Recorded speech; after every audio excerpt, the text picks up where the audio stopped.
Well,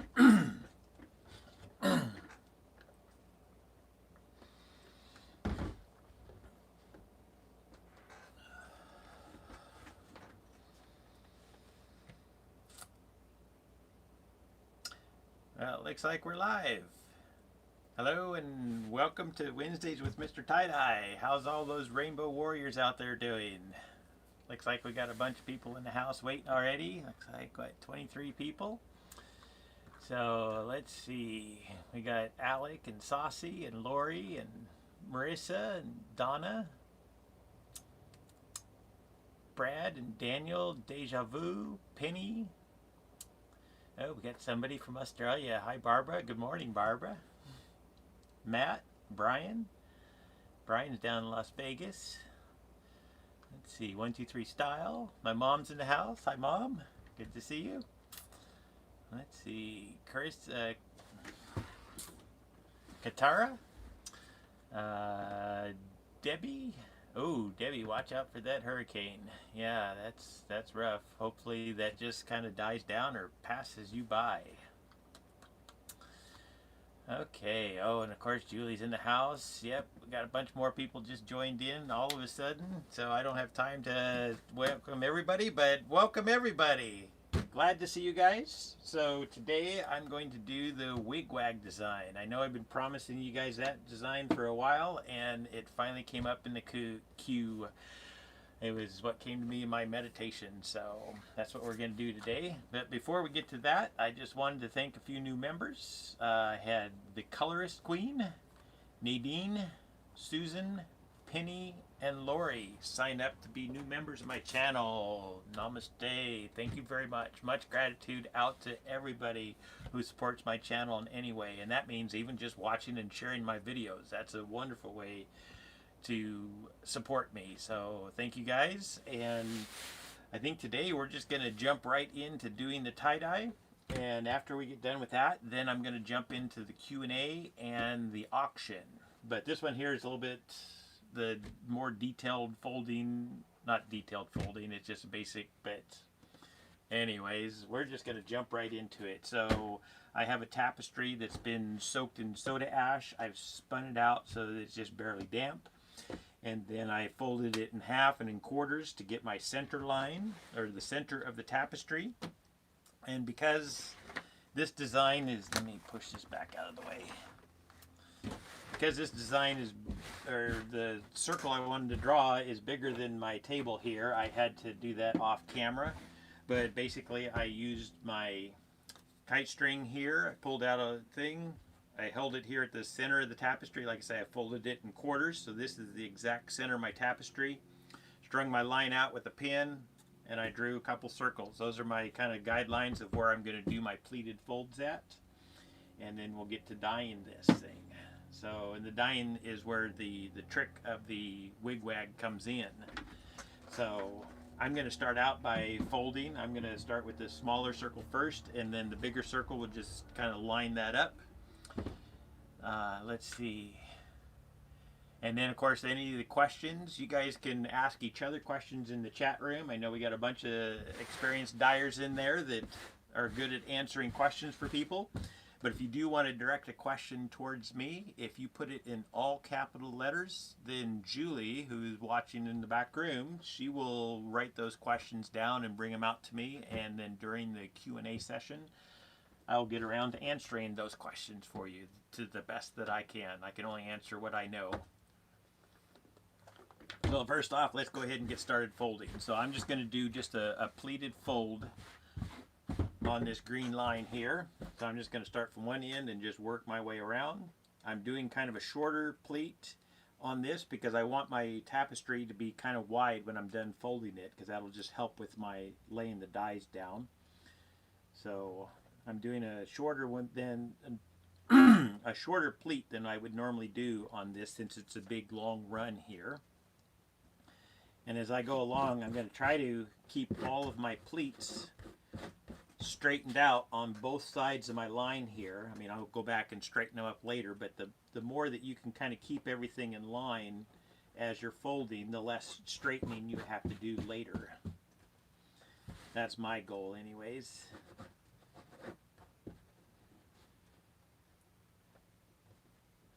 And I'm just going to try and line that line up on here. And like I say, I drew a half circle. Really, any type of a pleated fold this is going to work on. I had the idea of doing a heart instead of a circle, but I don't know just how that's going to affect everything. So that'll be one that I kind of play with later. For now, I'll do one that I've done before. Any of you guys that saw my post on Facebook about today's show, I tried to post a picture. I don't know if I got it on all of my places, but I posted a picture of a t-shirt that I had done in April of this year, where I finally kind of nailed the WigWag. I'd been kind of playing with this design for a while, on and off over the years, trying different things out, just seeing, because I kind of stumbled upon it just by dyeing something up once, and I liked it, but I never really kind of went forward with it until April. In April, the inspiration came to me. I laid my dyes out, and I loved the results. So we're going to kind of do that same thing here. On the t-shirt, I just went off kind of the side of the t-shirt and did a half circle. So here I just folded this tapestry in half, just to get that same effect going on here. And I think I'm just rambling too much here. Can't quite see the conversation, but it looks like we got some lively chat going on. That's always nice to see. I just love the tie-dye community.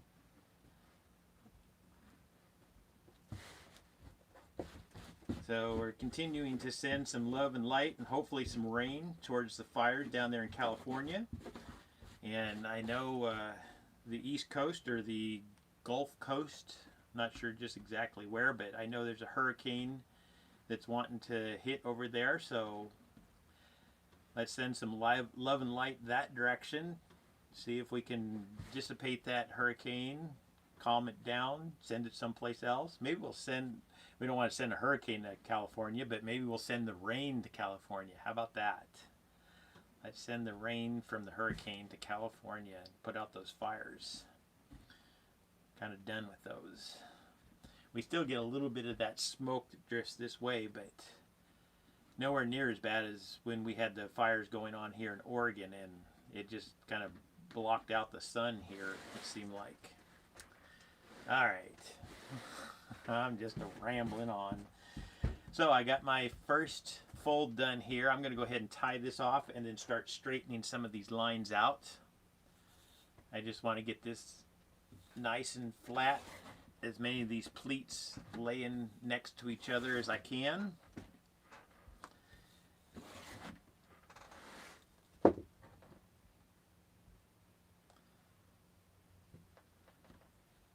Let's see. I can almost read some of those comments over there. Just want to check in to see how everybody's doing.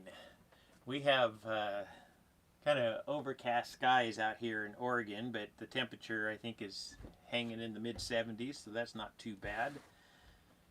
It's at least comfortable weather. I'd like to see a little bit more of the sun out there, but I'm just thankful to have a little bit of warm weather here.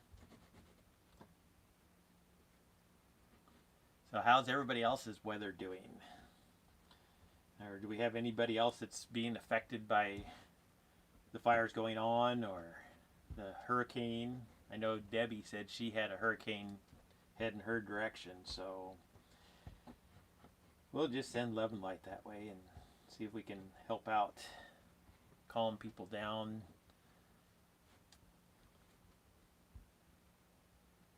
See, cough, cough. I don't know what that was directed towards, but beautiful cold in the UK, beautiful fall day in Arkansas. Central Valley in California, the air quality is terrible. Well, let's try and send some nice air and some rain that way.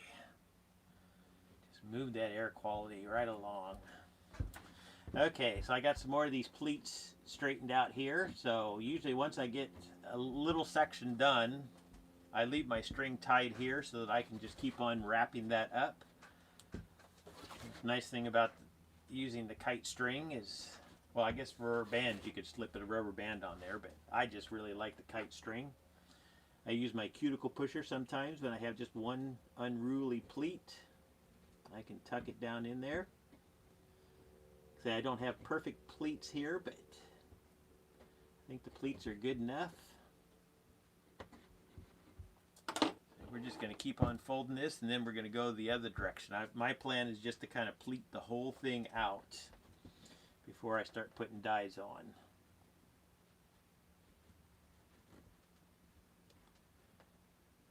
Let's see.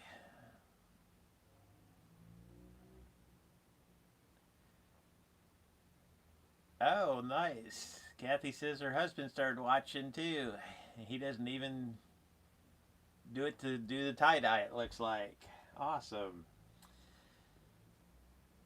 Yeah, I love it when it's a family affair. I get stories all the time. People tell me they watch it with their kids, their grandkids, their spouses. Some people put it on the background just because they say my voice is soothing. Other people do it to learn tie-dye. Some people do it to improve their tie-dye. And I see there's more and more people that are starting channels teaching tie-dye, and I think that is just awesome. Everybody sharing their art out there with the world. That's what we need. Be the change you wish to see in the world. And that's why I started this channel, because I wanted to see more people helping people, whether it be with tie-dye or just anything else in the world. Unity is where we're going to get through all of this together. We stand together. Now I'm preaching on my soapbox. We'll just try to get off of that. Okay, I'm just about done here with this center spot. Got that pleated all the way down. So I'm just going to wrap this the rest of the way. And then I'm going to bring this back up to the center spot here. Now we're going to turn this around and start, well, maybe I'll leave it this way and pleat a little bit more before I flip it around.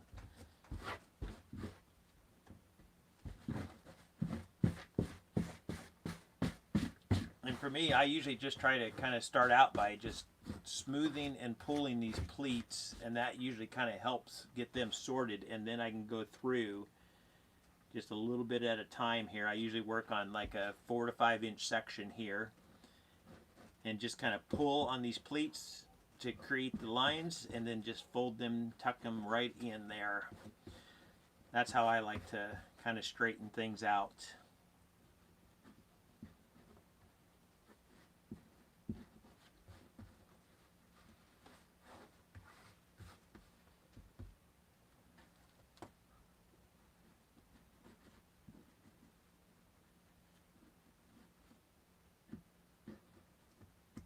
Alright, oh, I got doubled up on my pleats there.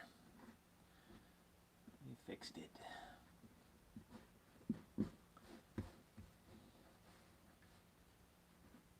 Alrighty. So yeah, this is just kind of a little bit of a time-consuming part, but it's definitely going to help with the dye application later if you get all of these pleats straightened out and trying to lay as flat as possible. I like to have it be a really thin area here.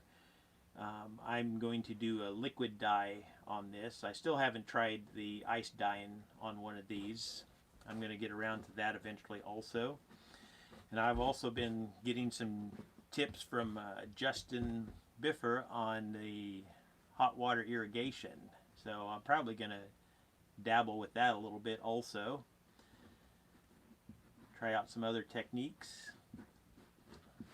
Like I said, I have more videos coming. It's just a matter of having the time to do them. I keep thinking I'm going to have the time, and then life brings something up and you just got to deal with it and then move on from there. So, but I do have another video. I played some more with the RIT color remover. So I have most of the video shot. I think I'm going to add a little bit more to it, and then that'll be up for Monday after I get it edited. I'm going to try to keep on doing a Monday video as well as this Wednesday video. but it's also, like I say, nice to hear about other tie-dye artists getting in and sharing their art through creating a channel. So we can look forward to that. Okay, I'm going to wrap this around and then probably tuck some more of those pleats down in there. I usually try to get it tied up a little bit first before I try to finish tucking some of the pleats, just because this way at least they're all contained. And then I can use my cuticle pusher to straighten them out here. And of course, as I get out further here, I have more fabric, so these are just a little bit taller than these, but that's why I started out really short on those. But I can tuck some of these down deeper in here, get them to lay down a little bit flatter.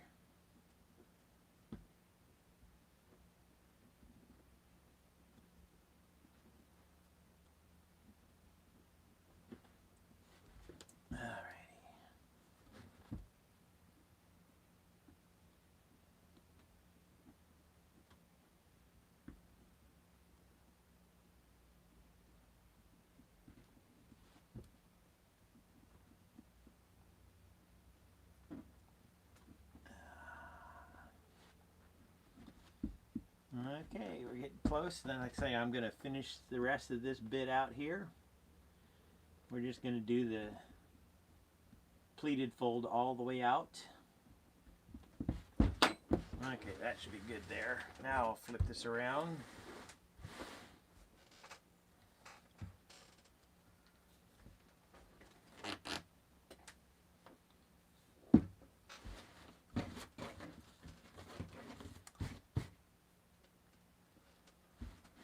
Let me pull this a little bit closer so I can see some of these conversations going on. Looks like you guys are having a good old time in the chat room.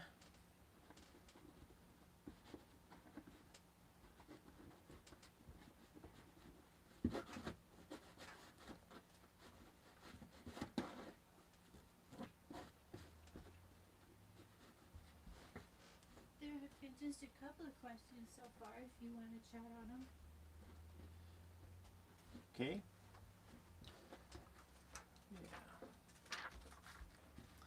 All right, well, I'm finished straightening these pleats out. I'm going to go ahead and answer a couple questions because there's not much more I can talk about with the pleats that I'm doing here. I'm just kind of doing the same thing. I'm just kind of straightening and trying to flatten and line them up as much as I can. So, let's see. I'm making curtains for my daughter. Best design suggestions. Well, let's see. I don't know that I have any specific design suggestions. I think many designs work with curtains. I kind of like mandala type folds. I mean, not a mandala fold itself, but similar. I mean, you can do something like this here, the WigWag on there, but instead of folding it in half, you could just lay two of the curtains together and do your oval. But you could do that with many designs. So instead of folding your curtains in some way, if you just lay them on top of each other and then work on a side pattern, you could even do from the side, you could fold up and do a starflower design. And then that way, when you pull the curtains together, you have the full starflower, and then you can open them up right from the center of that starflower. And you could do that same thing with any type of a oval round design. Just fold it from the center on the sides of the curtains so that they line up with that in the middle. But really, you can do that, or you could do two designs, you know, in the center, so you would have a starflower here and a starflower there with the edges of the starflower meeting. I think both of those ways look good. Or if you want non-symmetrical, then you could do two different designs. You could do a sun on one curtain and a moon on the other curtain. So all kinds of possibilities with curtains since you're hanging them together.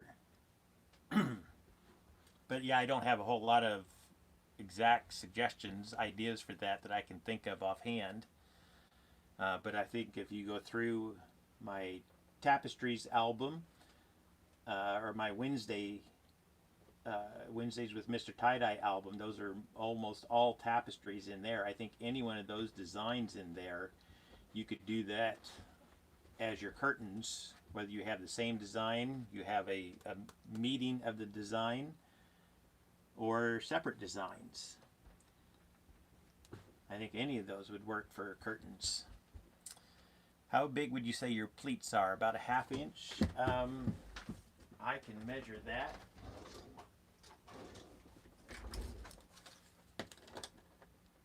So over here on this side here, they're, yeah, just about a ½ inch, slightly shorter than a ½ inch on that side of the line. But as I get thicker out here, then they're just above a ½ inch. They're probably almost 3/4 of an inch right here. So yeah, down here just slightly under a ½ inch. This here is where I have less fabric. More fabric, it's about 3/4 of an inch. So main thing I wanted was some width here. And one of the things I did for my t-shirts, I did this WigWag on a t-shirt, but I actually did 2 t-shirts. I stuck one inside the other just so that I would have a thicker area here, because that's just going to help. I'm going to put my dies on in a zigzag fashion coming up here.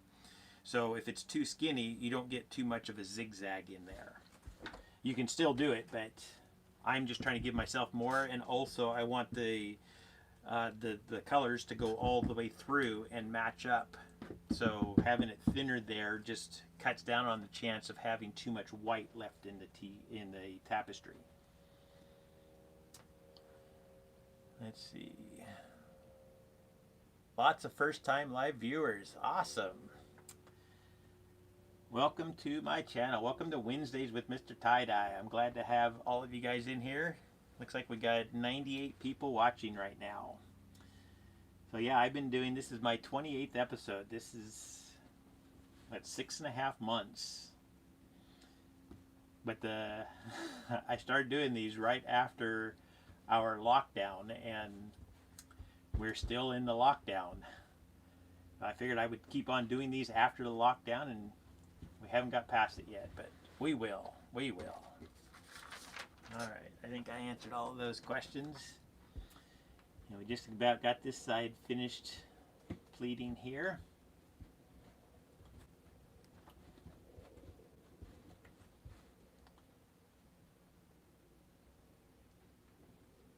And my pleats, like I say, they aren't perfectly lined up and straight. Like the pleat that starts here doesn't go all the way up. Sometimes it kind of folds over and it ducks down. I'm not too worried about that. I think overall, if you have it pleated and thin, those are the main 2 things that I'm looking for here. But you can explore and be as detailed as you want. Like I say, I'm not trying to be excessively detailed, but I do want this kind of as even as I can get it here. And on the doing a live video, I am doing this a little bit quicker. If I was not on video, I would probably take a little bit more time with this, but I don't want to spend all day here having you guys watch me just pleat a tapestry. We want to get to the good fun stuff. So we're almost getting there. So I got another section, and I might leave these couple edges. I might just scrunch those. The main part of the tapestry was I wanted to get up past these circles here, and I thought I'd go all the way up, but I think I'm going to stop right here. This here is the outer edge of my tapestry on the sides. These ones from Sunshine Joy are just a little bit wider than they are tall, or taller than they are wide, whichever way you want to look at it. So I got this pleated all the way to the outer edges on the sides here, and then these corners I'm just going to pleat or scrunch those a little bit. So we're going to call that good here, right out to that level. And the rest of this, I'm just going to scrunch it up.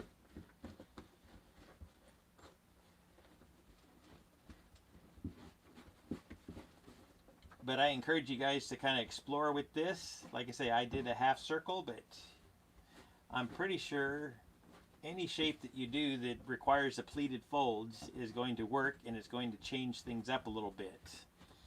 My plan is to do a heart with this fold and see how that works. But since I haven't done it yet, I wanted to make sure that my first video on the WigWag was going to give you guys some good information. Since this is how I did the t-shirt, I'm pretty confident that this is going to give me a really nice WigWag design on here. And that's what we want. It's a good experience. Sometimes I do experiments though, but not this time. This time we'll do a tried and true design. And that might be why I have a whole ton of visitors on here, or people watching, new people, because the WigWag has been one that's been requested for quite some time now. And I've kind of just showed people pictures of how I did it, just to kind of get them started. But I know some people, they like a video, so when this came to me in my meditation, I decided it was time to do the WigWag design. But I do know a lot of people have figured this one out, so you guys can get in on the action now. Have some fun playing with the WigWag. I call it the WigWag ZigZag. So, okay, I think we're just about done here. I'm going to bring this tie back down, tie it off here.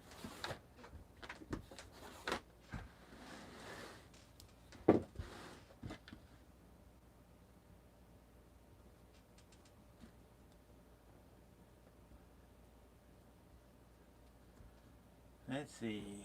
I see Marissa says, so happy you're doing the WigWag. Well, I'm glad to be of help. Like I say, I have had so many people ask me about the WigWag, so it's been on my list. So yes, I'm glad that I finally got to it. Okay, so there is how I do the initial fold. It's just a fan fold on here. And then, like I say, the way that we're going to dye this is we're going to go in a zigzag pattern. So I'm just going to use a washable marker. And this here's a Crayola brand. The other brand that I find is called Crazy Art. But you do want to make sure that it says washable on it. That's the main thing. So, and you can be more precise with your zigzags by measuring it out if you like to. But I'm just going to freehand this. So I just draw it zigzag, and I'm going to zigzag all the way up even through the scrunch. And then my trick for making sure that I get the colors on the back side, because I'm not doing an ice dye, I'm doing a liquid dye. So what I do is I go along to all of these points here, and I put these same marks where I came to the edge. I put a mark on the bottom side of the tapestry so that I can flip this over and draw these same lines on, so that when I lay my dyes down, I'm getting my dyes in the same places on the top and the bottom. So now I flip that over and I can see my lines. The other thing you can do is you could make a stencil. You could just take one of the plastic cutting boards.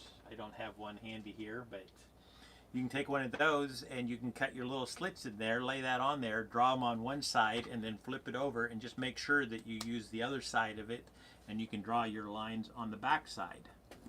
But this here works pretty easy for me, just transferring those lines from one side to the other. So that's how I choose to do it. It's quick and easy this way.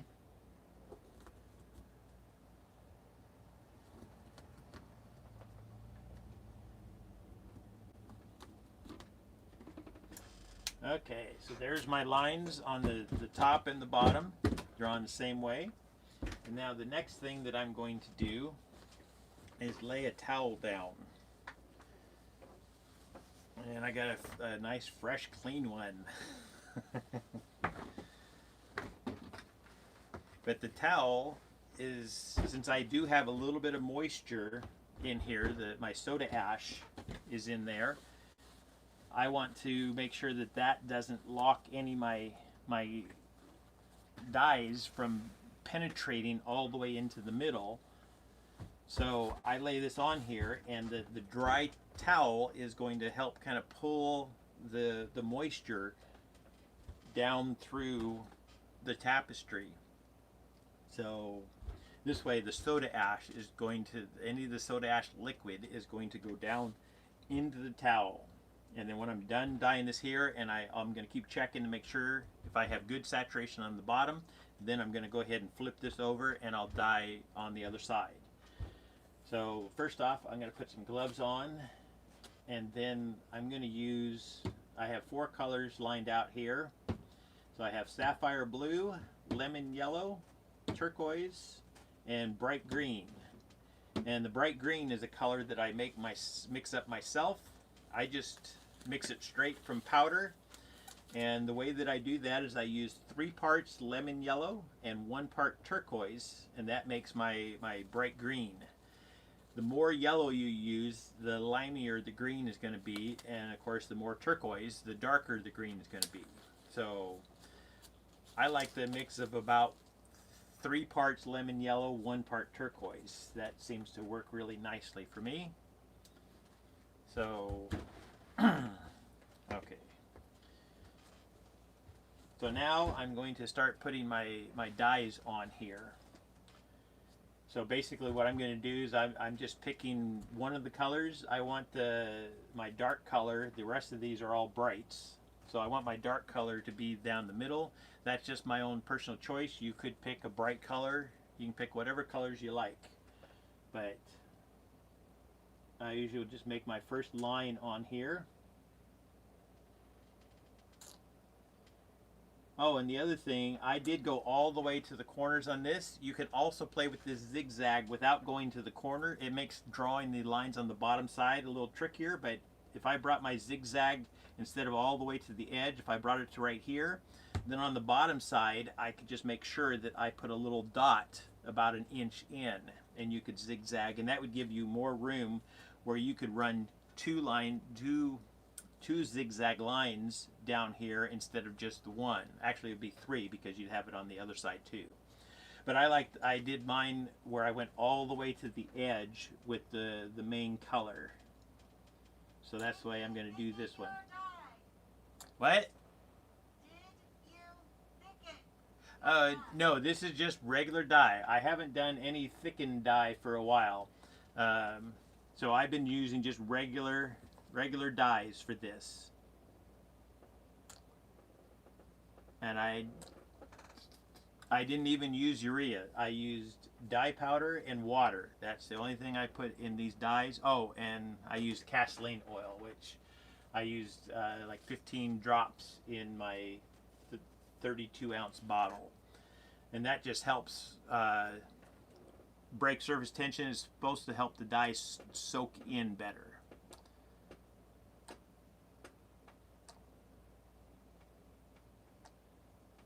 Okay, and like I say, what I usually do is I put one coat on to get my lines sketched out. If you keep on adding dye on that first line, it's going to soak in, but it's also possible going to spread out. So before I go into, we're going to switch those. Before I saturate this line heavier, I want to apply all of my dyes so that as it soaks in, they're all soaking in together here instead of possibly creating one really wide line. So I'm going to go along and draw my other lines. So I just kind of follow that same blue line now.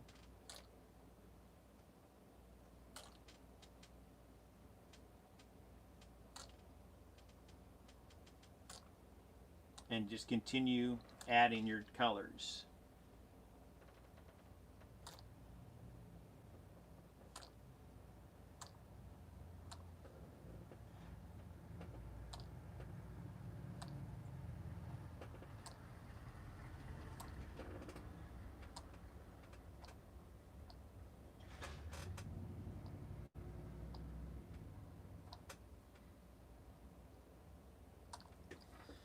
Alright, and then we're going to go on the other side of the line with my yellow.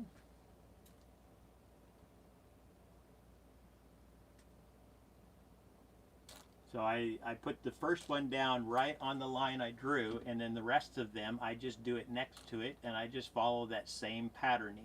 And that just helps me then get the colors in the same place on the top and the bottom. That's one of the keys for getting this design to look right. If your colors aren't lined up, then the patterning doesn't show up in the same fashion that's typical for the WigWag design.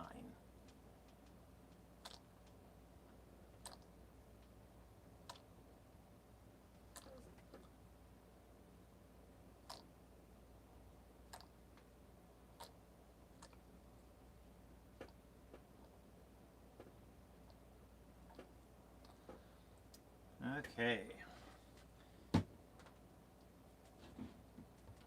And now I think I'm going to put turquoise on both sides here. Down the middle, then green and yellow on either side, and I'm going to do turquoise on both sides. And then just from my experience, because I have all of the colors on, they might still want to kind of spread into each other just a little bit, but mostly they're just going to soak down into the fabric. That's one of the key reasons why I like to have my fabrics be almost dry. I mean, they're just barely damp, because the liquid wants to go into the drier fabric. So it might spread sideways a little bit, but there's liquid right next to it, so its best path is going down into the fabric. If your fabric is too wet when you start applying the dye, then that's when you run into your colors just kind of blending together and making a bit of a muddy mess. And a muddy mess isn't bad when you're doing muck dyeing, but when you're doing liquid dyeing, you don't want a muddy mess. Or at least I don't.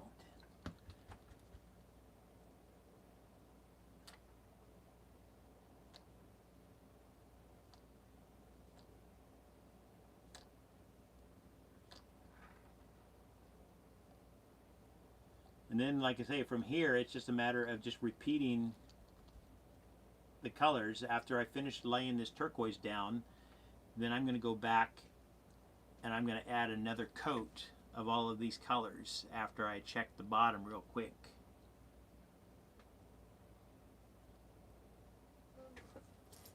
And let's see, I think I'm going to go back, I'm going to fill in the rest of these triangles with the darker blue now. Once again, this here is just my own personal preference here.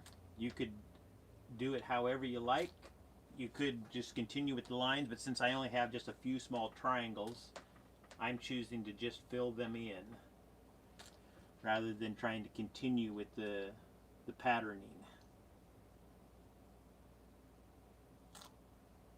And like I say, the wider area that you have to work on, the better you're going to have, easier time you're going to have at getting your shapes to come out. Because when you have a really narrow, skinny thing, it's hard to get too many zigzags in there. And the zigzag is the key to the WigWag. That's why I call it the zigzag or WigWag zigzag. That's my own name for it, though. Okay, now I'm going to go back, and looks like we have a new member. So welcome, Victoria, to MrTieDye. Thank you for joining. I appreciate all the support I get.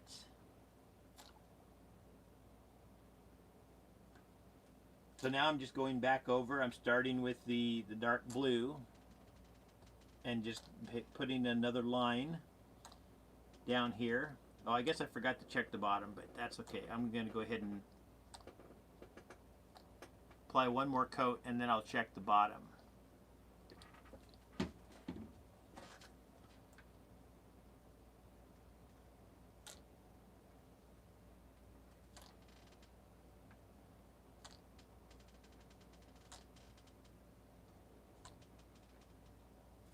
Yeah, and I love how these colors play together.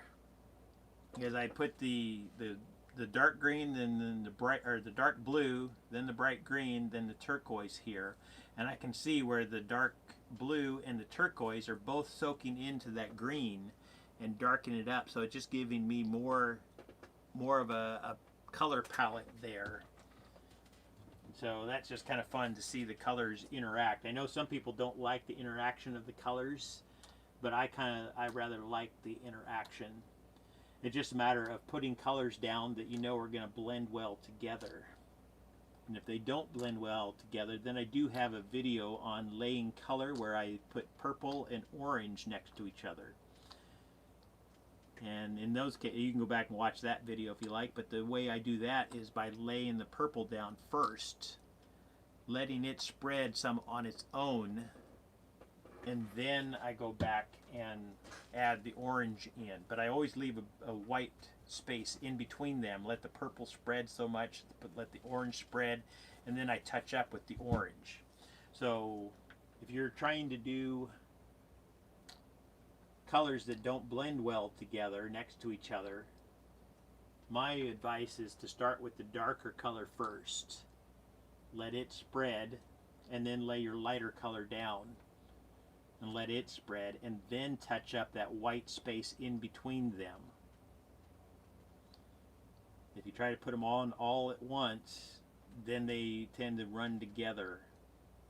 And also, like I say, if you have the fabric is too wet to start with soda ash, that encourages the colors to blend more rather than soak in.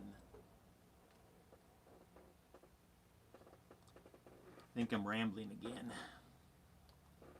but we're just about ready here. Okay, let me peek at this now. Yeah, so I can see down here where I have thinner fabric, my colors are coming through nicely. Up here I still need to apply some more layers.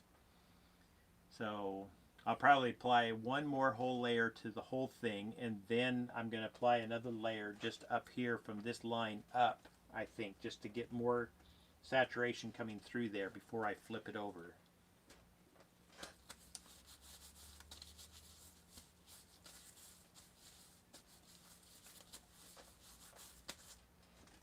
Okay, so I'm going to go back and start with the dark blue again. I usually try to just go in the same order just to allow them to kind of soak in evenly. Colored this. I don't remember if I colored this in last time, but this here is one of the thicker areas. That's the other thing, I like to work on the thicker area first, just to kind of let those dyes soak in more, because obviously they just need a little bit more time.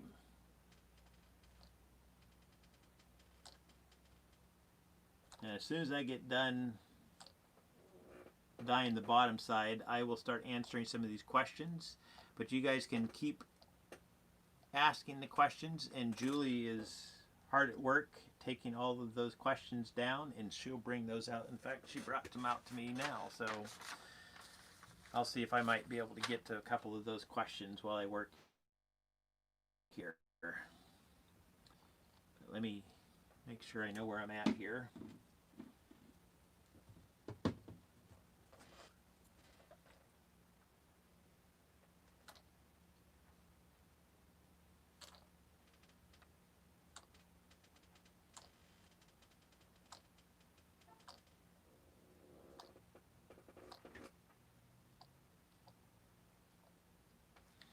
Okay, let me at least read one.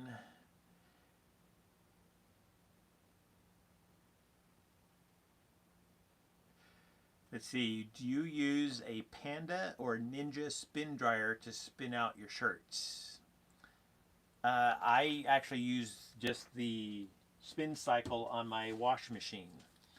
I know some people, their washer will spit water during the spin cycle. That is something that you want to check for, because if your washer spits out water, then what that's going to do is dilute your soda ash, and you don't want to do that. If yours does do that, and like I say, the way that you can check it, if you're not sure, you can, well, I don't want to recommend doing the unsafe thing, so you can put a dry t-shirt into your washer, set it on spin cycle, and turn it on. And if you open it back up again and your t-shirt is wet, then your washer spits water during the spin cycle. The way that you can get around that is setting your spin cycle to about halfway through the cycle. If you do that, then most times that the water only spits right at the beginning, because the spin cycle is meant to dry your t-shirts out before you put them in the dryer. So it can only spit water for so long. So I would just try setting it to halfway through the cycle. But I have heard about, I don't know if it's these specific Panda or Ninja, but I have heard of people buying these spinners on Amazon, and I took a quick peek and I seen some that were priced, I think, somewhere around $150 to $300.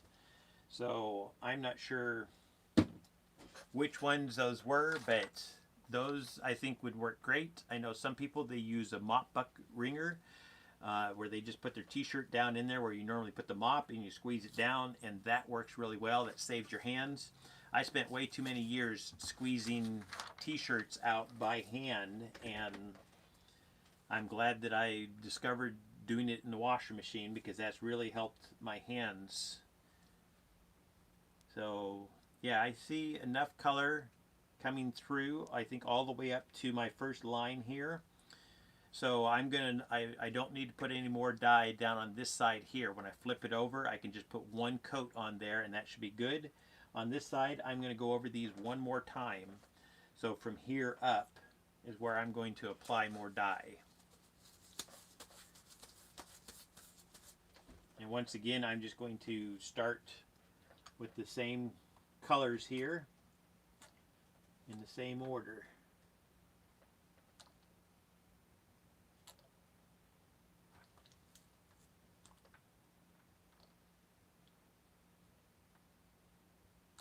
And let me see here.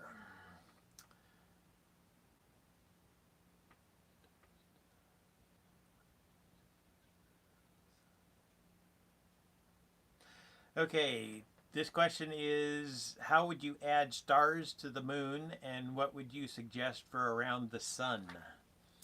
I do have a video on tying stars, so you could look that up and just tie the stars in. And let's see, around the sun. Oh, I don't need to go down there anymore. Let's see. You could just add some smaller orbs around the sun, which could then be stars that are further away. Let's see. Oh, I need to remember, I don't need to go all the way down there. I just need to go right to here. Yeah, I can't think. I'll think on that a little bit and see what comes to me about the stars and the moon. But yeah, for around the moon, you can tie just a whole bunch of little stars in there. You could even tie some of those really tightly with sinew, so that you just get the little star outline. But you could also fold the stars up, and I have, I think, a video for a 7-pointed star and a 5-pointed star, and even just the Ron star design works good for tying stars. So you could use the Ron star method, or you could use the star method that I have, and fold up and get your angle in there. You could even make them pointier. I have the degrees in there for a 5-pointed star, but if you made that degree even sharper, then you would get an even pointier star, if that makes sense. So I'm going to go over these areas one more time here. So I'm just going to go back and forth between all my 4 colors and just dyeing extra layers on here. I'll probably put this layer on and then check it again on the bottom to see how my colors are coming through. Sometimes it's just a matter of putting the dye on and letting it set to actually soak down through before you flip it over. But yeah, let me think on that stars and moon a little bit longer, and I'll see what else I can come up with. And if anybody else has any ideas, you guys can toss them out there for her too. Make some awesome curtains.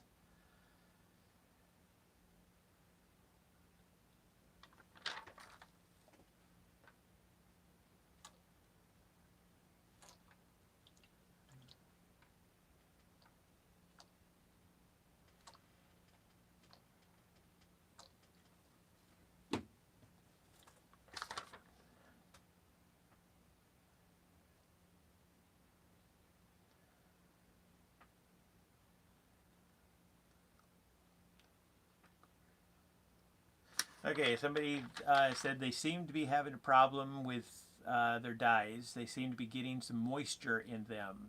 They're starting to lump, not clump, but lump. They won't sprinkle very well.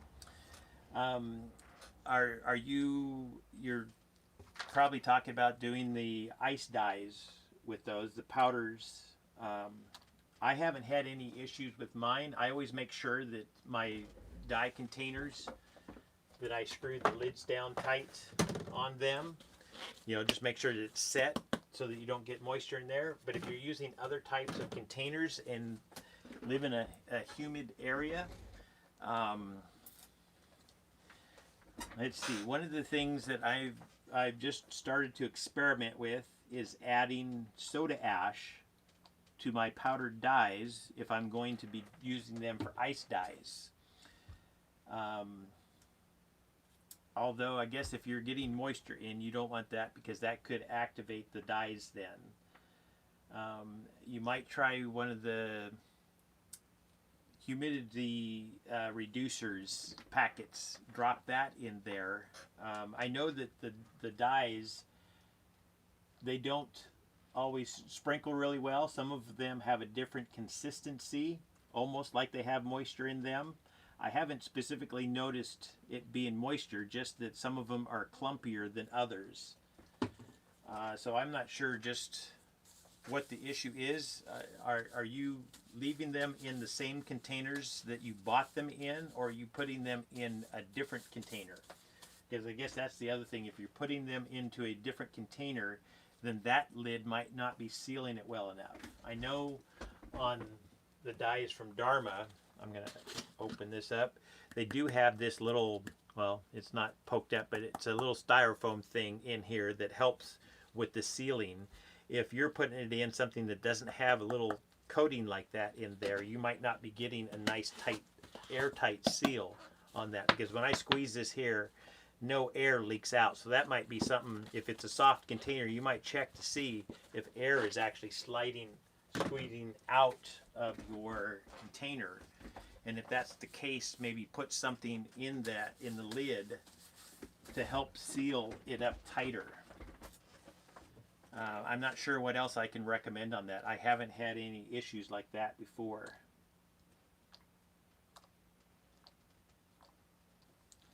Okay.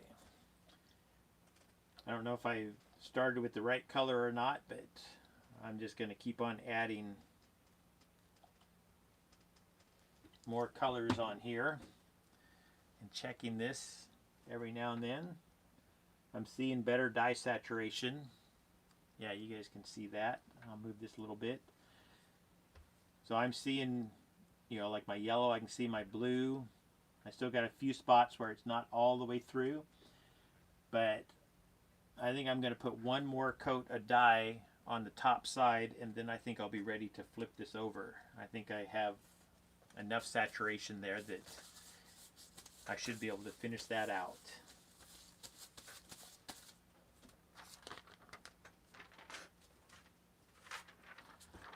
Okay, so I'm going to start once again with my dark blue.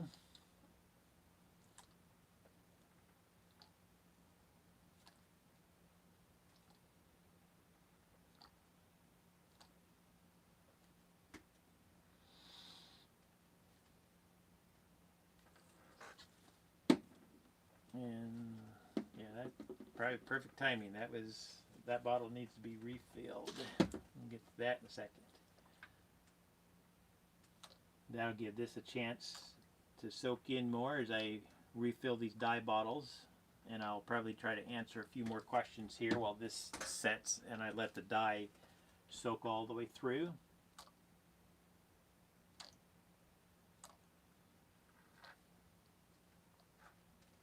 And I can see, you know, like my turquoise and stuff creating green with my yellow dye here. And like I say, I kind of like that. I did make a little bit of a wider line of yellow just so that it wasn't going to be overtaken completely. And I think that's holding up pretty well there. And then, like I say, I'll do one coat of dye on the bottom side and that'll finish this one out. And let's see, we're right at 2:27, so I think we're even doing really good on time. So I'm going to leave this sit for just a minute. I'm going to answer another question and then we'll flip this over.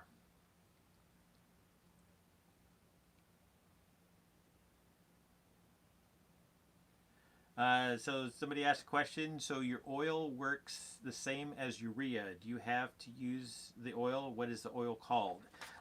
No, the oil it's called gasoline oil. I bought this here from Dharma. Let's see if I can get that shown on the screen there. Yeah. It's gasoline oil, and what I have been told is it helps break the surface tension. I think when people do the marbling, the dip dyeing, where they put their colors on and then they dip down through, I think gasoline oil is something that they use in that process. But in tie-dye, it helps break the surface tension of the fabric itself, which helps the dye soak in. So it was something that was told to me by another dyer when I had some fabric that wasn't taking the dye the way that I wanted it to. And I liked the results, so I just kept using it. But gasoline oil is not required. You can just mix your dyes just straight with water and mix them that way. The urea, on the other hand, that's a wetting agent, so it's going to help keep your dyes wet for longer. If your dyes dry out, then they are no longer active and batching. That's why I put mine in a container with a lid. Some people put them in a plastic bag or they wrap them up in plastic just to keep them wet. But people that live in dry climates, the urea will help keep them wet. The other thing urea does is help you mix up more powder into a smaller amount of liquid. So like with my black dye, I'll usually put a little bit of urea in for that. So the oil and the urea do two different things, but neither one of them are required for these types of dyes. You can just mix the dyes with water, and then the only other thing you need is soda ash. And I soak my Tapestry in soda ash, and that's just perfect. But you can also tie it up and then soak it in soda ash, or you can tie it, dye it, and then squirt soda ash over top.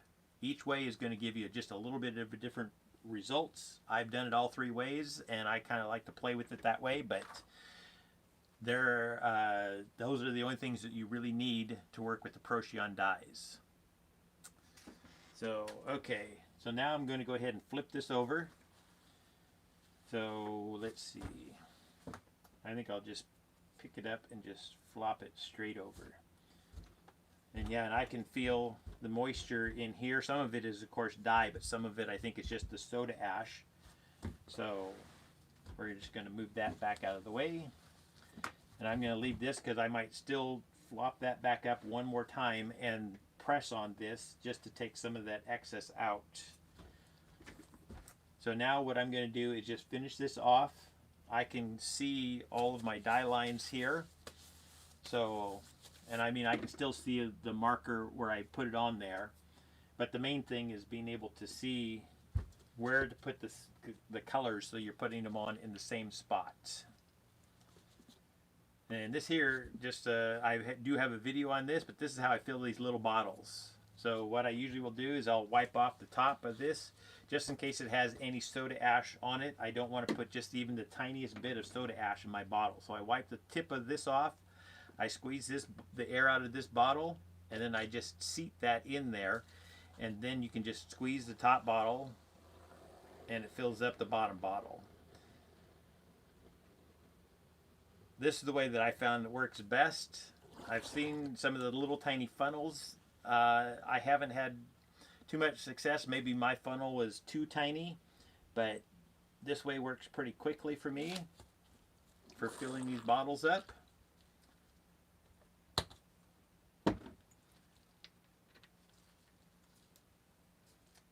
Okay, so now I'm going to go through and just lay one more coat of dye on here, and I'm just going to start my same order here.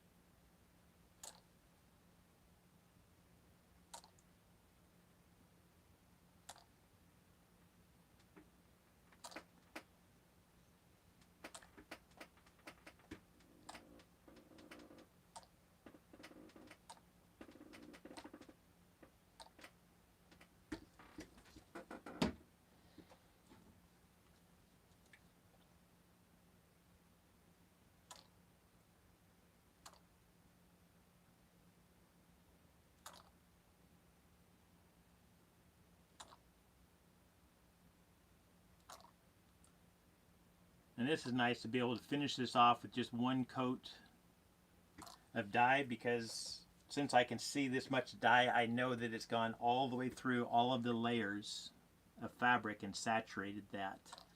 I will probably still take just a quick peek with my cuticle pusher there. But I'm guessing that I'm going to have nice saturation all the way through here, just because of how much dye has come out through the one side here, the bottom side. And this here is, like I say, the main trick to the WigWag ZigZag fold here is to do the short pleats and then do a zigzag dye here, and getting the colors on the same on the top and the bottom. If you staggered them a little bit, it's going to change the patterning up, and that might be something I play with another time just because. But I like the way that this design looks when you put the colors in the same places, top and bottom.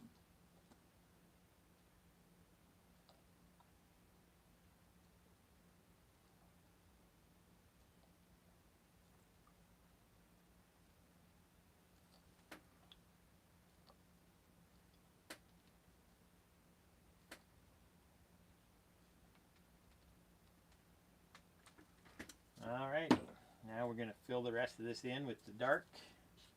Oh, I didn't do turquoise up here.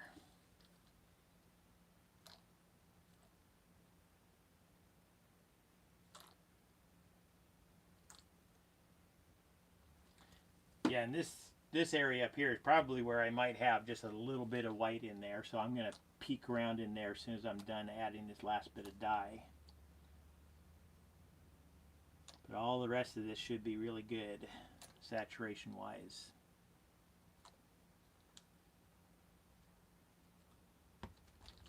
And I want to thank you guys all for joining me here today. Not that I'm ending yet. We're still going to go into the auction and the Q&A session. I'll get to the rest of the questions, as well as do the auction for the incline ice dye from last week.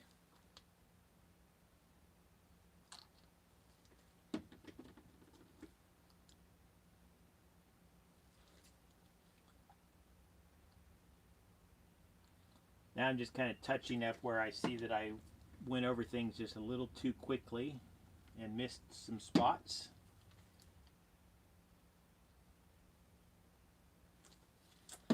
Alright, so just because I'm going to peek in here, and yeah, I see all just good color down in there.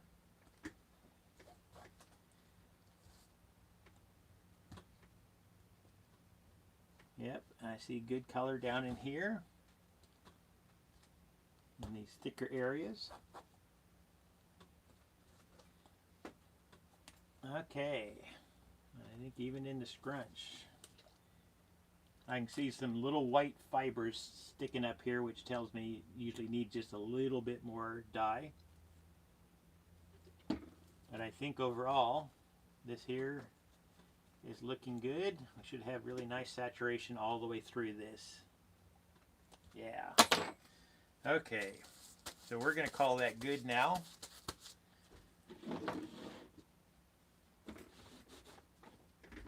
So I'm going to squeeze out just a little bit of that excess dye. So usually I'll just put clean rag on there and just apply just a little bit of pressure. That way I don't have excess dye in there that's going to move around. So now I'm going to batch this for 48 hours. And then of course I'll do my reveal on Friday. So there's the first bit of color added to this towel. That's always fun. And let's get these gloves off.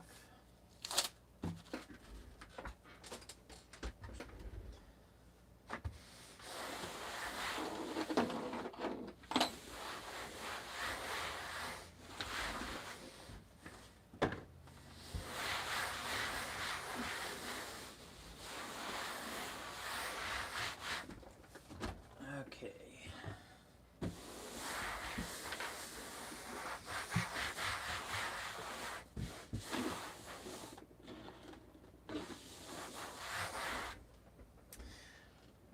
Alrighty. So before I get into the Q&A, I want to break out the tapestry. Some of you guys might have seen this. It showed up on Facebook and Instagram. Came out really nicely. If you want to see the whole tapestry, I will put a link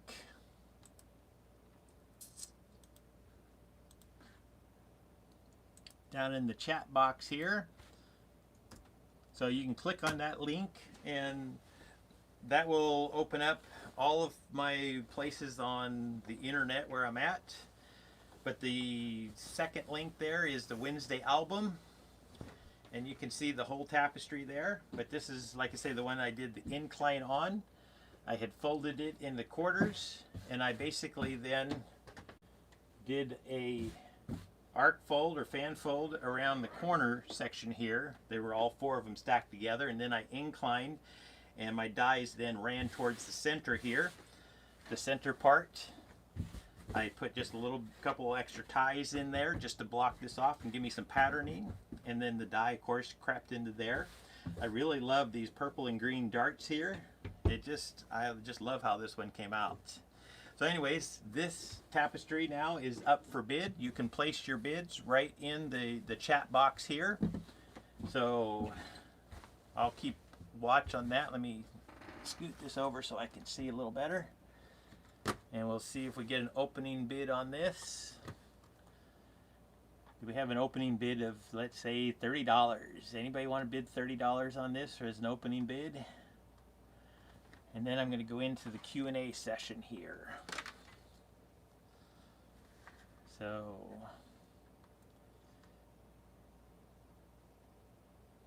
okay, well, I'll leave this run. Like I say, this here is up for auction. Okay, we got a $40 opening bid from TieDye 1. Thank you, TieDye 1.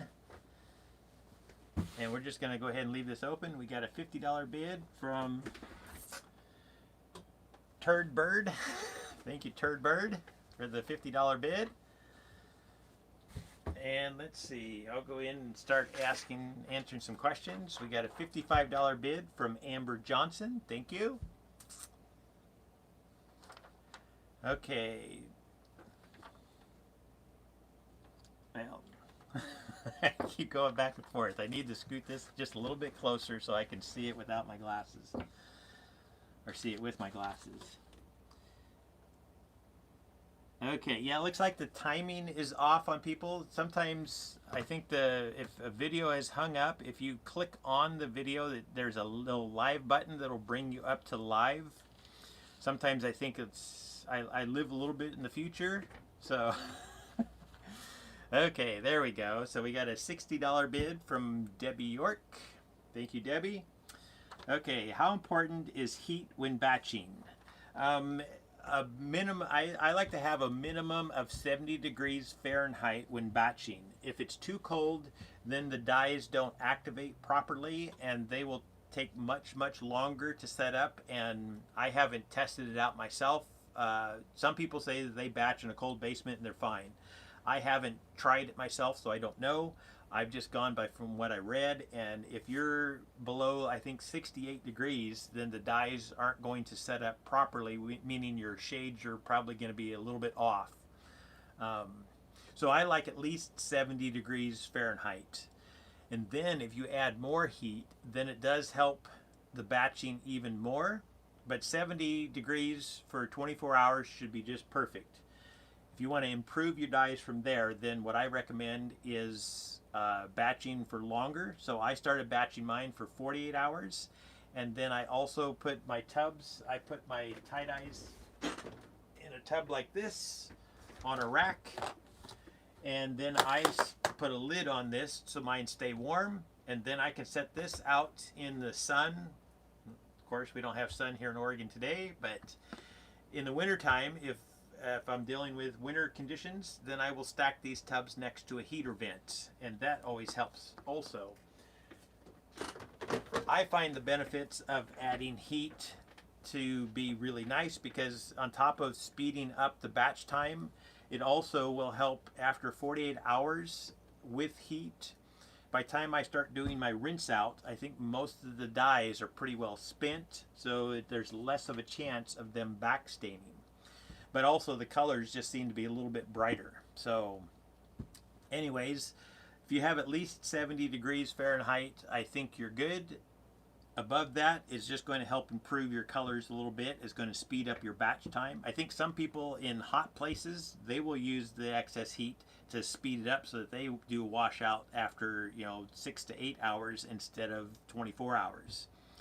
I still personally, I like to leave mine for 48 hours, but that's just my own personal preference. I think 24 hours is a good batch time, but if you're getting colors you like, I say batch them however you like, however you want. Okay, let's see. I think, yep, we got a $65 bid from Bobby Two Shoes. Thank you, Bobby. Where do you get small bottles that don't leak? I bought some on Amazon and they leak. I bought mine, these ones here, on Amazon, and I haven't had any issues with mine leaking. So I will put a link to them, and like I say, if you use this link here, I actually get credit for it. It's through their affiliate program. So I guess I've been posting this link, and I was supposed to be announcing to people that I benefit from this. So if you click on that link and buy those bottles, then I actually get a portion of that, or Amazon sends me something, I don't know. But anyways, there, it's official. Okay, we had a $70 bid and then a $75 bid for the Tapestry here. So those are the bottles that I use, and like I say, I've been using them for a year and a half, and I haven't had any leaks. They're 4-ounce bottles, and they have a nice metal tip on them. But those are the only ones I bought. I've seen lots of different ones on Amazon. These ones in the link are the only ones that I've ever tried. So let's see. Okay, yeah, Bobby Two Shoes is still the high bidder. We're 75. I'm going to answer a couple more questions, and then we'll close out the bidding here. Unless the bidding just keeps going on. If I keep seeing bids, I'll leave it open. I can't find the items needed to thicken my black. Is there anything else I can use? I haven't tried it out yet, but I've heard of some people trying the guar gum. That's, I guess, used in cooking. I don't know how that works, but that's something. But also, Dharma sells a product called Super Clear. I haven't tried it yet, but after reading about it, I'm going to order some of that in and test it out. So Yeah, I found that I used to do a lot of tie-dye and I could mix up a big batch of thick water, but now I don't use it enough and my thick water keeps going bad. We have an $80 bid from Debbie. Thank you. So I think it would sit here at room temperature just fine for 2 to 3 months. But once it starts having an ammonia smell, that's from the urea breaking down, then I had to keep pouring it out. So that's why I decided I want to try something different. And so what I'm going to look at buying is the Super Clear from Dharma and test that out. And then I don't know if I'll do a video, but I'll at least let you guys know how that works. So, but until then, that's the only things that I know about is just the sodium alginate, and I have some from Dharma and some from Amazon that I use. But I'm always looking to try out new products, so the Super Clear is going to be the next new product I test out. Any practical experience with xanthium? No, I guess that just fit right in. I've heard about the xanthium gum and the guar gum, but I haven't actually tried them myself. But I've heard that, yeah, it's used for thickening. So it might be a matter of going on to some of the tie-dye pages and just asking the question out there if anybody has actually used it to get some feedback from them. That might help, but I don't personally have any experience with it. And let's see, I think I've answered all of these questions here, but I do hear Julie in the background. What. She says we have more questions coming. What. Thank you, Julie. This just in. Okay, let me check to make sure. Okay, we're still sitting at $80, the high bid from Debbie. Thank you, Debbie. We'll probably close this out in a few minutes. Let me answer another question, and then I think I'll close this out. So if anybody else wants to get in on the bidding, now is your time. Let's see, what would you recommend for a for large tie-dye tables? 4 by 3 foot. I get weird blotches because dye gets caught in the crevices of the square garden mesh I use. That I don't know exactly, but I have seen people that they buy these grates. I would say go into like your Home Depot, Lowe's, or any type of hardware store, and I would go look in like the closet section. So these racks that I have here, these of course are only, you know, what, let's see how wide these are. These are about 12 inches wide here, but they came in like 8 or 10 foot lengths, and I just cut them to size. But they had all different kinds of things. So I say any type of racks that you can find, and like I say, the hardware store would have them, and I like that they have plastic coating. Mine has a couple little spots that are starting to break through. I'll need to touch these up. But yeah, I would just look in your hardware store and just find anything, and then it's just a matter of mine had a little lip on one side, so I cut a piece of 3/4 inch PVC for the other side to level it out. So it's just a matter of finding the tools and leveling it out the way that you want it and need it to work. But yeah, the hardware store, and you might even just tell them, hey, I'm looking for a grate this big, and they might be able to just walk you right over to where they're at. But I don't personally know of anything like that right now, just what I've seen other people, and I've seen them set up and they have these coverings. Some people, they dye, they'll take one of these tubs like this here and they have a big grate over top of it, so I know that some sort of a grate exists. I've just always liked dyeing just flat on a table. That's the way I started doing it 20 years ago. I tried dyeing on a grate. It just didn't work for me. Mostly I think because I like to take my bottles sometimes and I tap them in like this here, and when you're dyeing on a grate, it pokes them through the grate. So, just my own weird preference there. But yes, I would say a hardware store is going to be your best bet. Okay, so I said I would answer one more question and close this out. I haven't seen any more bids. Let me take a quick scroll back. I see Debbie at $80. and I don't see any other bids. So, and I didn't get confirmation, so maybe if I am wrong, somebody can correct me, but I believe my mom said that I needed a gavel to close my auctions. So the other day, a gavel showed up from Amazon in the mail for me. So thank you, Mom. If you're the one who sent it, I'm pretty sure.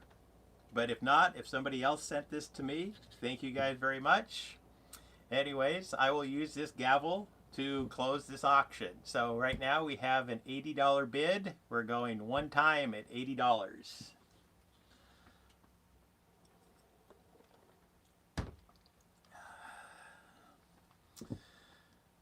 Okay, we're going two times at $80.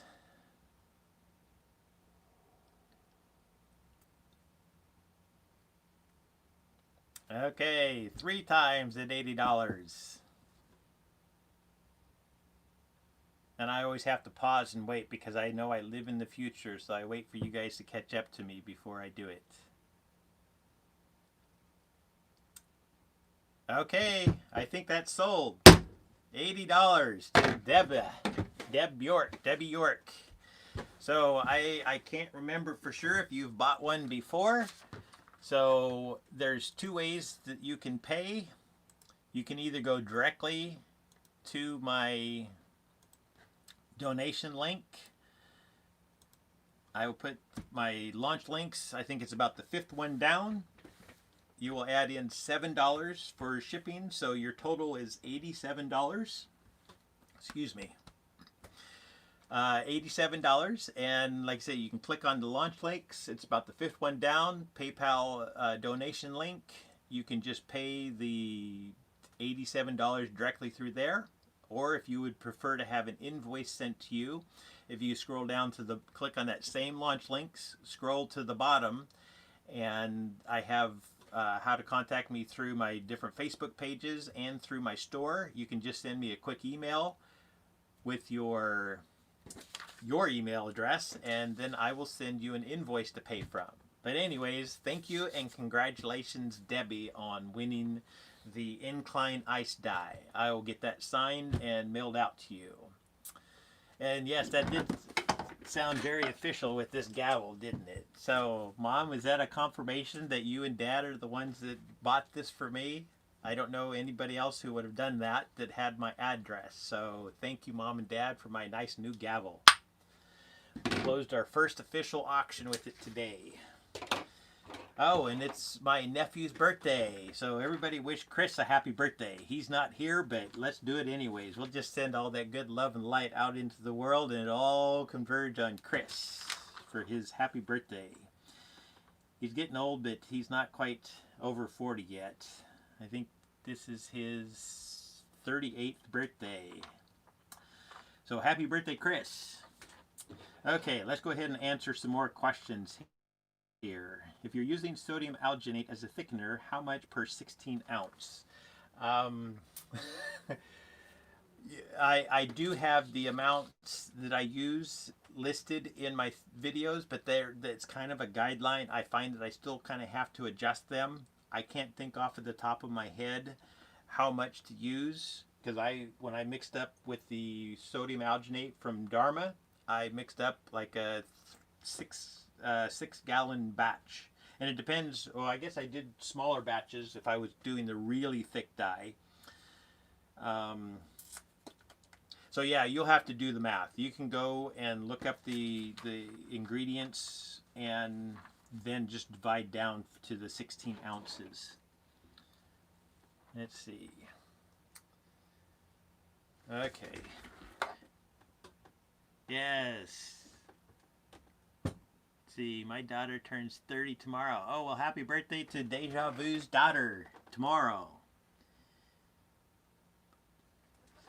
Okay. Let's see here. What is the hardest fold for you? The hardest fold for me, well, it'd probably be the ones that I'm not actually doing. The ones that I would love to do are like Nathan Riggle and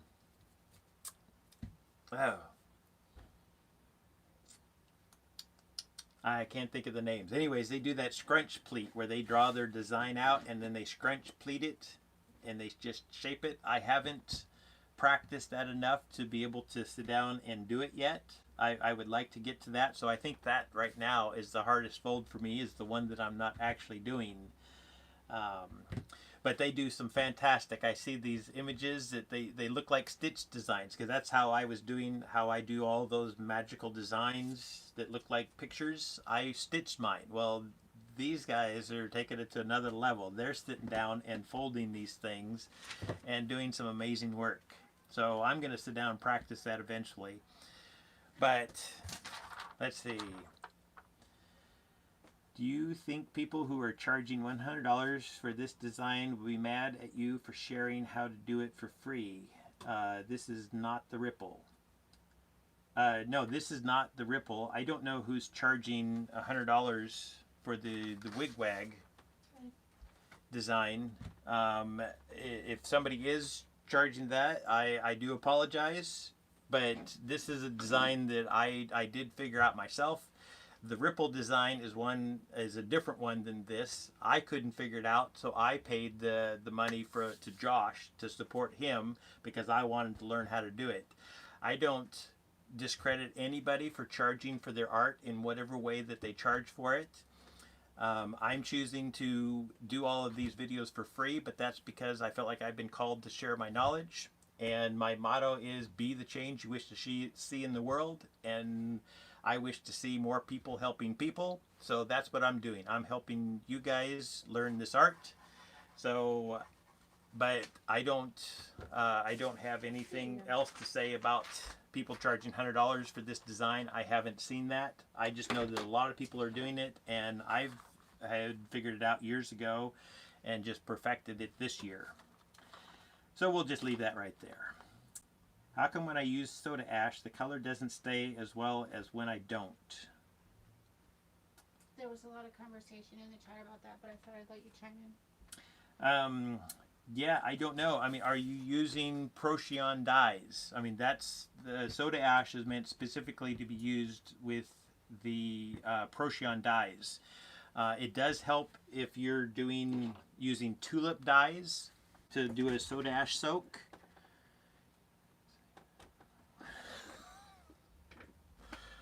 But as far as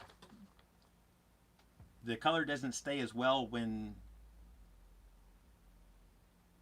as when you saying the color works better when you don't use the soda ash. Yeah, I don't understand that. I mean, as far as what I know with the Procyon dyes, the soda ash is what activates them, and if you don't use the soda ash, then most of the dyes rinse out. So that might be something you can send me a message and explain a little bit more about your process, what kind of dyes you're using, if you're working on 100% cotton.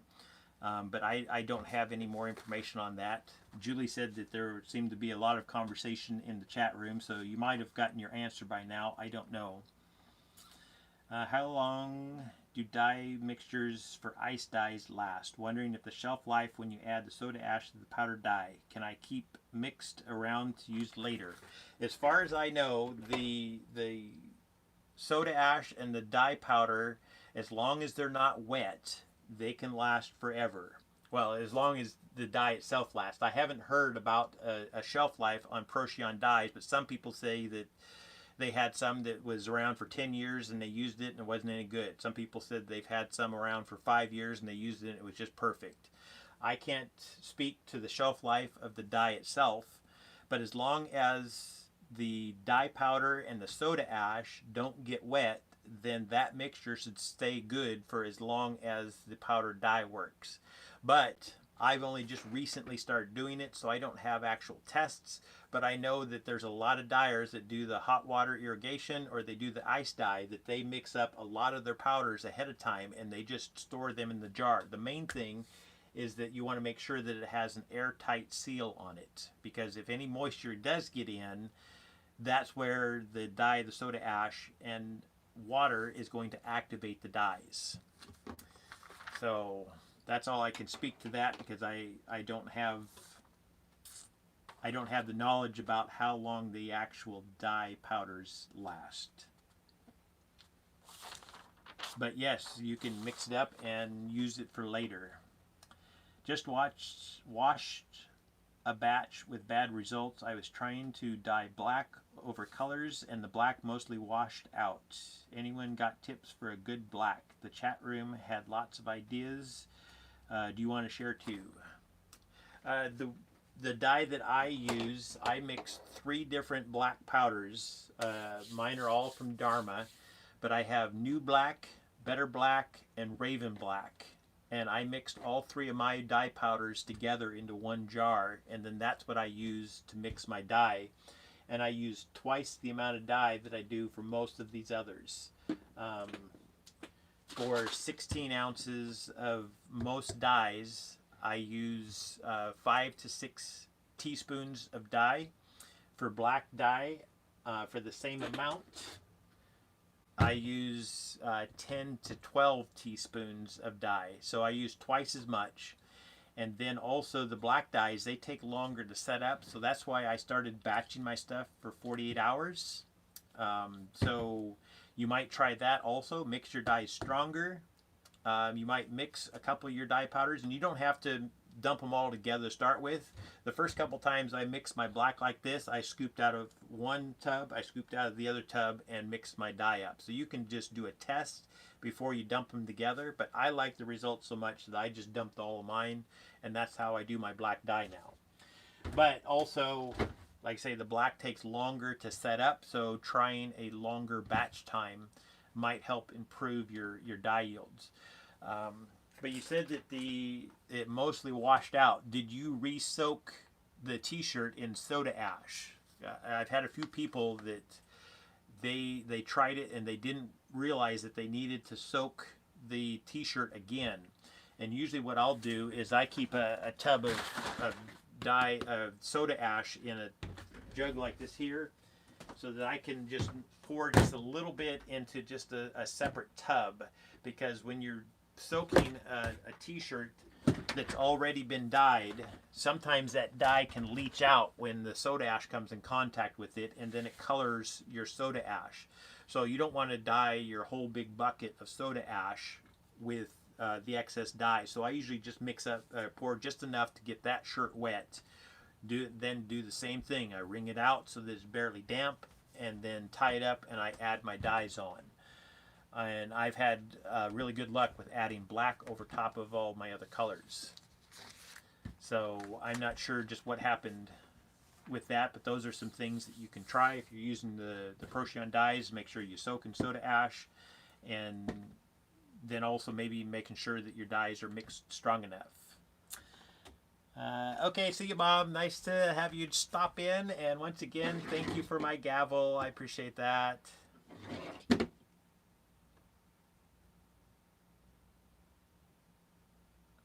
Let's see. I can't seem to mix a true green. As far as what I have done for mixing green is mixing my turquoise and yellow. And you can do this with just the powders, but it's also something, if you want to see the color shade of them, you can mix the green up straight from your liquid dyes. And the primary colors are going to be the best ones because they don't have other things in them. Or using another pure color. I don't remember if it's 12 or 13 pure colors, meaning that they don't have any other colors added in to make the recipe. So I would pick either turquoise or one of the other blues that is a pure color. And to start with, if you mix them half and half, that gets you about a Kelly green. And then, like I say, if you add a little bit more yellow to it, that's going to lean you towards the bright green. And if you add more turquoise into the mix, then it's going to lean you more into an emeraldy green. But half and half of the yellow, the lemon yellow, and the turquoise should get you at least started with your green mix, and then add a little bit of one of the other to lighten it or darken it. So I hope that helps you get your green settled out. And then the other thing, you can darken it up. I mean, if you mix these here half and half, and you have a darker blue, you can then take a little bit of darker blue and add a few drops just to darken that green up a little bit more. The other thing you can do is add, and if you do it, I would add just a tiny bit, but you can add just a little bit of black in. So mix your green half and half, and then add 1 or 2 drops of black to darken that up, and that'll get you kind of a different shade. Whenever you add black to some of these different colors, some of them it darkens them up, some of them it does that, but it kind of muddies them just a little bit, which I like all different shades and colors and stuff. So I have explored with that. I've taken black and I've mixed, you know, a couple drops into my yellow, into my turquoise, into my fuchsia, just to see what that does to them. So that's just a way to kind of explore. If you're not wanting to waste a lot of dye, you might even start out by mixing just a little tiny amount. Get your smallest bottle, or even just in the smallest, and mix up just like 1 ounce, just so that you can kind of see before you make a larger batch. So I hope that helps. Let's see. Do dyes look... Yeah. Do dyes look different in the bottle when they're no longer good? No, they're not. They don't look different. They don't even look different when you put them on the paper towel. I don't have one right now, but I usually have a white paper towel that I test mine on.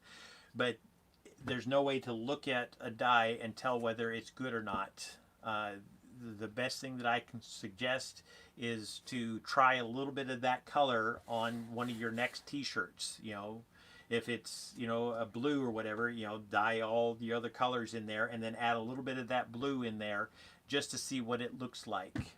But yeah, I know you said you forgot to do it, but that's the best thing you can do to know how old your dyes are, is to write the date right on your bottle. And I put a piece of duct tape on so I can clean that off and write the new date on. So yeah, I wish there was a way to look at the dye and know whether it was good or not. I've had that happen to me on a few different occasions, not realizing my dye was old. I had that happen a couple times with my thick black dye, which that was bad because most of the time I used my thick black dye on my stitch designs. So I did, you know, 10 hours of work only to have my lines come out gray looking, and that was no fun, but I just marked them down and sold them anyways. Sometimes you do learn the lessons the hard way, and what can you do but just laugh at it and move on. I know it's not always easy to laugh at something like that, but sometimes it makes you feel better if you can laugh at it. Yeah, Where? Turd Bird at 3:08 p.m. 3:08. I'm getting into... oh, okay. I tried reverse dye with bleach, then soaked in soda ash for 20 minutes before dyeing another color, and it shredded into a million threads. Any advice for that? I don't mean to smile, but yes, I've had that happen myself. With bleach, you need to neutralize it. So after you get it to the color that you want, the first thing that I do is rinse it in cold water to get rid of most of the bleach that I can, and then I dunk it right into my stop solution. Whether I buy the bleach stop from Dharma or I have the hydrogen peroxide mixed in with water. But I always mix up my bleach stop ahead of time, and you can go and, well, in fact, I can find that.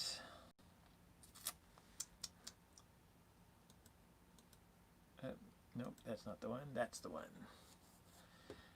I do have my 2 different methods for doing the stopping of bleach on all of my videos. I'm going to put a link here. The first one is done with the RIT color remover, but the other ones with the orangey colors and the black, those ones have my bleach stop right at the beginning. So I always mix that up ahead of time. So then I can apply my bleach when it gets to the color that I want it. Then I rinse it immediately, and then I put it into the bleach stop for 20 minutes. And then I usually will rinse it again, and then I wash it.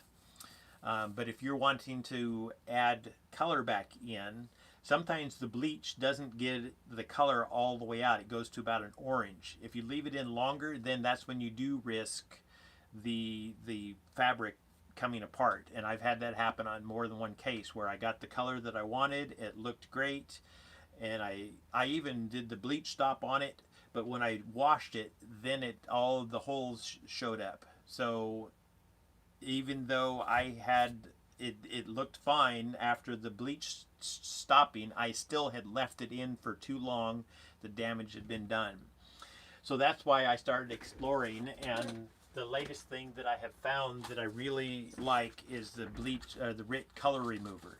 This here doesn't require any neutralizing. You can just tie your thing up. I tie mine up with sinew, and then I just dunk them in the water there and leave them. And like I say, the first video on that list there that I put in the chat box, that shows my process for using the RIT color remover.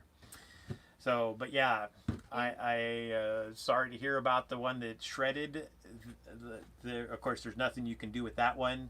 But as far as in the future, if you want to continue using the bleach, would be to not bleach for as long. I always do I think a 50-50 blend. If I'm going to soak the t-shirt in the bleach water for longer, then I do an even lesser amount of bleach in there. So those are the options. You might also include milk as a bleach stop because a lot of people can't get peroxide anymore. I haven't used milk. Let's see. I do remember seeing something, and I put it over in my MrTieDye or Do It With Yourself MrTieDye album about stopping. I've heard that milk is supposed to stop bleach, but I can't swear to that because I haven't actually tried it. But let me see if I can find this other album, because I know I did put, there was something with citric acid that does a stop here. Let's see. And I try to put these things together.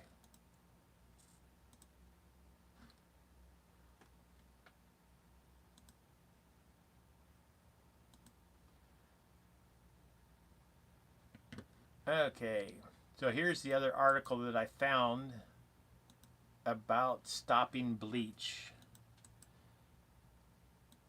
Just in case you can't get peroxide. I know right now peroxide can be harder to find. You can also, like I say, buy the bleach stop directly from Dharma, but this article here talks about using, I think, citric acid or something to neutralize the bleach, but that'll give you at least a better idea. But yeah, the bleach, that's the whole thing. It attacks the fibers, and you need to neutralize that in some way before it goes too far. And the problem is you don't know it's gone too far until it's already gone there. Just above your Let's see, what would be the best method to get a nice dye spread effect, capillary versus splodge, like Dyer t-shirt? Less dye, thicker dye, sometimes I get it, sometimes not.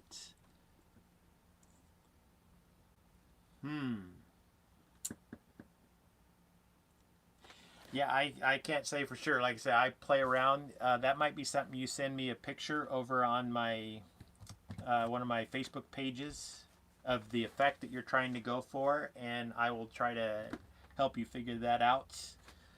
But in my launch links, there's a place to message me at MrTieDye. And you can send me kind of a picture of what you're trying to go for and some of your results that you've had, and I'll see what I can do to help you with that. Let's see. But I think we're about done. I don't see any more questions here from Julie. So, like I say, I'm going to batch this WigWag ZigZag dye. Oh, it looks like my feed has frozen. I'm not sure if you guys are still seeing me or not, no, but we're not seeing him. my feed is frozen, so I'm guessing that we're done. So peace, love, light, and laughter to you guys all. Have a good week, and we'll see you again later. Thank you. I love you.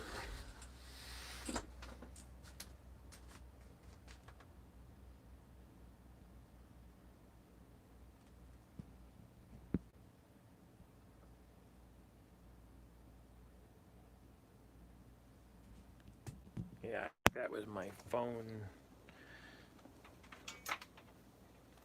battery dying.